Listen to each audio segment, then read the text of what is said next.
with the challenging sector, one thing that pops up in everyone's mind is several slangs and several connotations of how this particular sector works, the terminologies that are being used. People don't, I mean, the educated audience might not use the word consultants.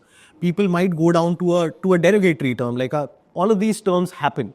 So what was that first reaction when you got into the sector? What was your reaction, and did it pinch you in some way or the other? This is not a respectable way to actually portray what work we do. Okay, so I'll tell you, not really, because I think you should have a confidence in yourself. You should work with like a boss lady. So it's a big myth that it's a men-dominating industry.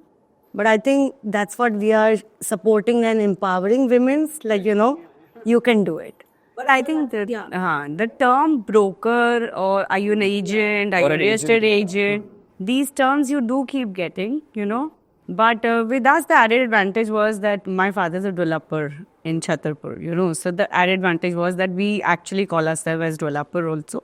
So, and with that, I think being called as a broker, real estate agent is not even, I mean, that's our work. Then we actually hit the luxury segment. Like our ticket size is also big, so the kind of clientele that we have and the kind of, people we work with are also the kind of status level, I would say, that equivalent to us.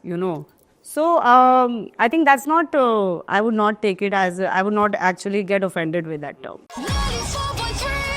One world, your station.